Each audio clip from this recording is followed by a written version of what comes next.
Hello everyone and welcome back to another average review. And today we're taking a look at something I've been waiting to arrive all week now, the Marvel Legends Gamerverse Punisher and Nick Fury 2-pack. I should mention before getting into the actual review, if I sound a bit weird, sorry, it's because I just got back from a dentist appointment. Either way though, starting with the packaging, and it's pretty similar to the Marvel vs. Capcom Gamerverse packages, but with some differences. Of course, we have a Punisher logo down here, but on each side, we get some pixel art of Punisher and Nick Fury from the old Punisher arcade game, which is, of course, what this 2-pack is based off of. And we get uncropped images of those, really good-looking sprite art of the two characters on the back, along with a skull logo, the press 1-player or 2-player start here, and just like the Marvel vs. Capcom 2-packs, a very, very brief bio. So yeah, just like the Marvel vs. Capcom 2-packs, I really like the packaging of these figures, but I think the main thing we're interested in is getting these two figures out of the box. So let's get them out of their cardboard prison. Alright, getting these two out of the box, and like most of the Marvel Legends Gamerverse 2-packs, there's a pretty fair amount of reuse here. Well, mainly for the Punisher, which is the one we're going to be starting out with, since, it's a 2-pack based on his arcade game, and it's only fitting. Now, to my knowledge, the only new piece on this Punisher is the two heads that, come with the figure. The actual body is reused from a previous Punisher 2-pack, which is based off the Punisher War Journal series, which was basically just an all-black version of the Punisher's outfit. This one is a version that's a bit more rare to see, a blue and white version of the Punisher's outfit. Now, I'm sure a majority of Marvel Legends collectors just want a regular black and white version of this outfit, on this body. But honestly, I dig the blue and white. Does it fit Castle's character very much? No, not really. He's a super dark and edgy vigilante, but it looks cool, and it also reminds me of Spider-Man the Animated Series, which is pretty neat. The paint is very well done, some very simple, nice-looking blues and whites.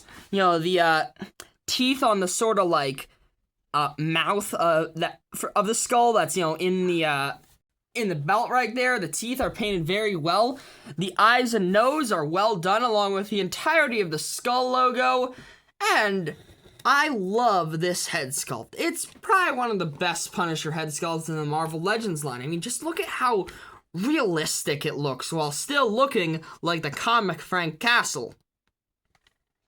I do like the extra straps and belts, but I do have one problem, and it's that you see this holster on the leg, they painted this area of the legs white to match the holsters, which I think is accurate to how it looks in the game, but I don't like how it looks. I think they should have kept it blue and then just have the white straps, because that would have looked better and honestly made more sense. Still though, other than that mistake, this is a great looking Punisher. They even painted a bit of silver on the back of his shoulder straps. Just all the detail in here in very small parts, mainly just the pouches and stuff, is very, very cool. And yeah, like I said, head sculpt is great. Now, Punisher may have had a lot of reuse, but the same can't be said for Nick Fury Sr. Now, I think the legs and boots might be reused, but I think the rest of this guy, mainly from, the waist up, is a new sculpt, including all the straps and belts and pouches on him. He almost looks like a Rob Liefeld character. I will say this is a very different looking version of Nick Fury. When I think Nick Fury, mainly this version, Nick Fury Sr., I think of the blue and white, spy jumpsuit that he had, from the 60s and stuff. But this is very different. He's wearing green pants and an orange turtleneck sweater. But honestly, I kind of like how it looks more than I expected to. The shades of green, orange, and brown actually do mix very well together. They sort of give like almost a fall vibe, which isn't what I expected to say about a Nick Fury figure's outfit, but here we are. The straps and pouches are actually very, very well done. I mean, just look at the detail, just the amount of sculpt work on his belts. That's pretty dang cool. And they also did paint the buckles and buttons on all the pouches. I like all, the fabric tugs and pullings on the, sweater, along with, the cuffs and, the neck right here. And easily the best part of this figure, the classic looking Nick Fury Sr. head sculpt. This looks so good.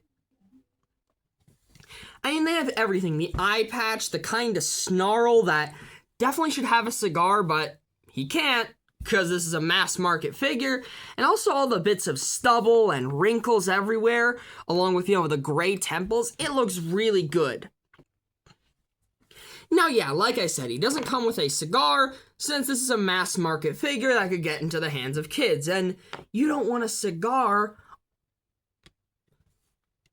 even just a plastic replica one, on a figure that can be, held by kids.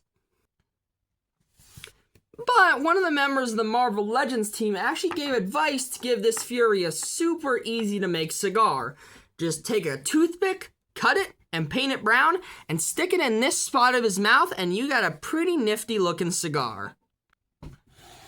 So yeah, overall, I think the Punisher and Nick Fury 2-pack is very good looking. You got a cool, different look for the Punisher, and the same goes for Nick Fury, along with some spectacular head sculpts of both characters. But hey, there's more to figures than just looks. Let's also take a look at the articulation on these two. Starting off with the head articulation, and they have the standard Marvel Legends ball joint on a disc hinge. Punisher can look up a bit further than Nick Fury,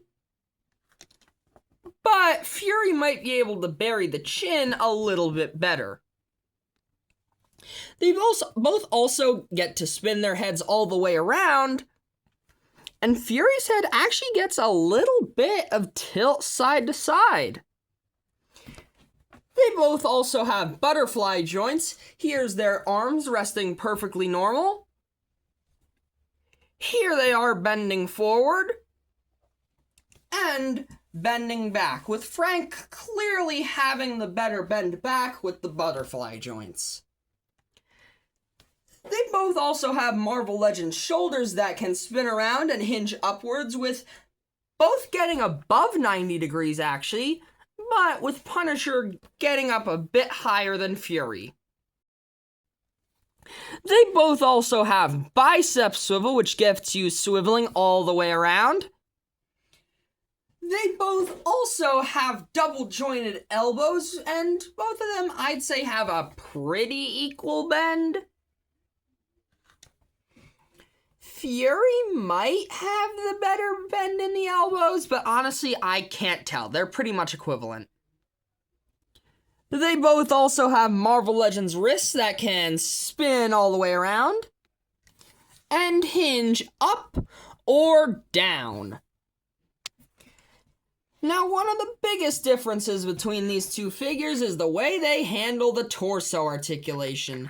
Fury has the standard waist swivel and ab crunch, while Punisher has a diaphragm joint and a waist crunch similar to figures like Renew Your Vows Spider-Man. Unfortunately, Punisher's hunch forward is blocked by his bulky belt, so their hunch forwards are about equal, with Fury maybe getting a little better. Their archbacks are also pretty equal between the two. But while Fury can only swivel at the waist, Punisher's diaphragm joint allows him to swivel and tilt side to side, and a pretty fair amount too. They also both have Marvel Legends style ball jointed hips. Punisher gets about a 90 degrees kick, meanwhile Fury gets a bit less due to his super bulky belt. But hey, both do get a pretty equal and also very good split. They also, of course, both have the Marvel Legends style thigh cut, which lets you spin their legs all the way around. They also both have the Marvel Legends style double jointed knees with a pretty equivalent bend, although Fury definitely gets a little better than Frank. They also both have boot cut rotation, which lets you spin their boots all the way around. And Marvel Legends style ankles that can hinge backwards, forwards, and pivot side to side. So overall, both the Punisher and Nick Fury have very, very good articulation. Albeit, I think the hunch forward on both could maybe be a bit better. But still, the movement on both of these guys are great.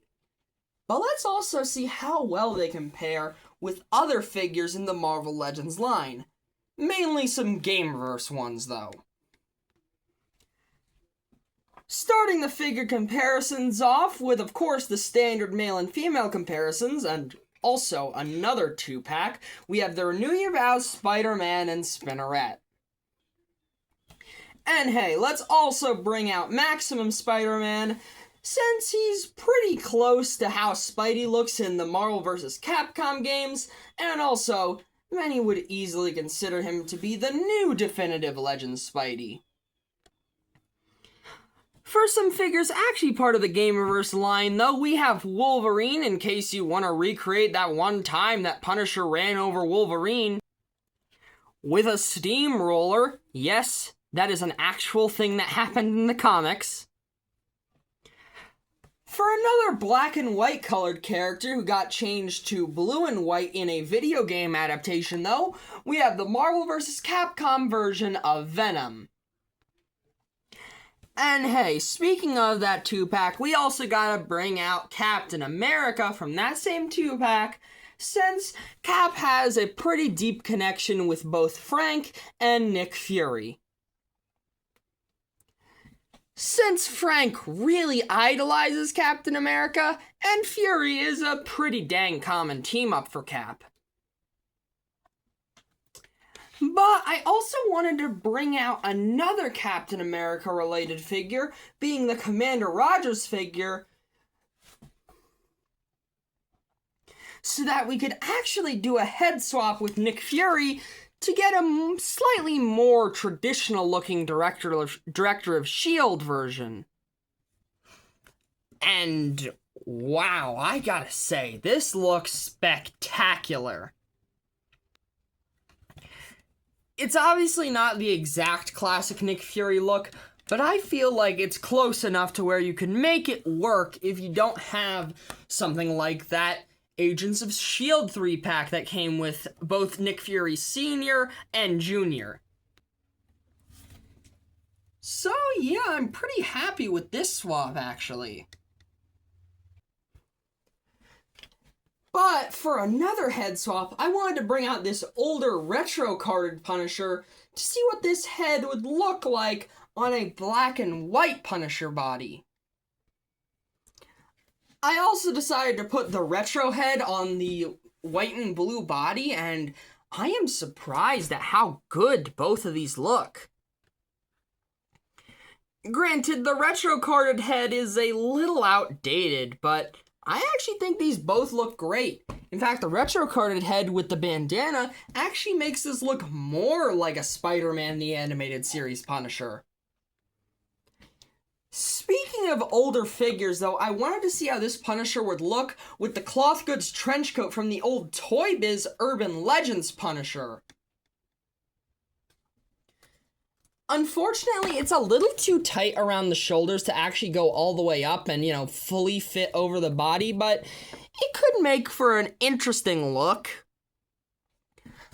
Also, hey, since he's the most common team-up with the Punisher, we have to bring out Daredevil. This one specifically is my favorite version of the Man Without Fear, the one from the Born Again live-action series.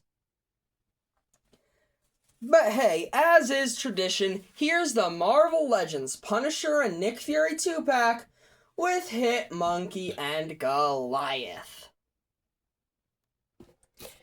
Now that we're done with the figure comparisons, it's time to get on to what might be the most fun part of this 2-pack, the accessories that Punisher and Fury come with. Let's start off with the alternate hands. They both, of course, come with a pair of fists, along with a pair of accessory-holding trigger finger hands, which is especially necessary for both characters. They also both come with these wide-open splayed hands, which would be pretty useful for throwing one of their accessories, or just grasping onto something normally. They also both come with two-fingered pointing hands, which would be pretty useful for pointing something out, obviously, or giving a good old-fashioned salute. Fittingly, though, this 2-pack comes with an arsenal of firearms. Now, I'm not a gun expert, so I'm probably gonna get a lot of these names wrong, so sorry. But they come with two handguns. Pretty sure this one is a Glock, and this one is probably more of a Luger, I'd guess. They also come with some more medium-sized guns. I believe these would be called submachine guns. Like I said, correct me if I'm wrong. They also come with some more heavy weaponry. Once again, pretty sure being the ever-popular AK-47. But these two don't just come with guns, they come with a couple more neat little weapons, including a grenade and also an explosion piece for said grenade. They also come with a baseball bat and a suitcase full of money. I'm gonna assume these are things carried by some of the, nameless bad guys you just beat up in the arcade game. But it's funny to imagine Nick Fury and the Punisher just beat up a guy using a baseball bat and then took all his money. But Punisher comes with an alternate head of his very own, which is the super angry, gritted teeth alternate head, which I really like, and I think is going to be the main head I display this Punisher with. Now, for the final section of this review, we have the pricing, and of course, my final thoughts on this 2-pack. Now, depending on where you buy this 2-pack from, it'll either run you about $63 to $65. Now, that's pretty much the same price as all the other Marvel Legends Gamerverse 2-packs. And I've had my problems with the prices on those 2-packs, but with this one, I feel the complete opposite way. This is more than worth the price. There's two really great figures of Punisher and Nick Fury in super unique outfits that haven't ever been made before in the Marvel Legends line, and there is an unbelievable amount of accessories. A total of 12 alternate hands, 6 different guns, a baseball bat, a suitcase of money, a grenade, a blast effect piece, and an alternate head for Punisher? I think this might be the best priced $60 Marvel Legends release.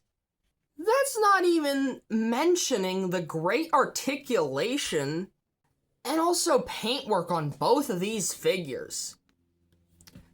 So yeah, if it wasn't obvious, this is probably one of my favorite Marvel Legends 2-packs just ever released. So overall, I'm going to give the Marvel Legends Gamerverse Punisher and Nick Fury 2-pack a 10 out of 10. I think out of the entire Gamerverse line, this is definitely the release best fitted for a perfect rating. In fact, the only problem I have with this 2-pack really is just the bit of white on Punisher's leg. That is honestly my biggest problem. The rest of this, amazing. So overall, what do you think? Is this 2-pack as good as I've hyped it up to be? Or am I overselling it? Tell me in the comments down below. Either way though, if you've made it this far into the video, thank you so much for watching. And also, have a great day, 'cause you deserve it. Bye-bye.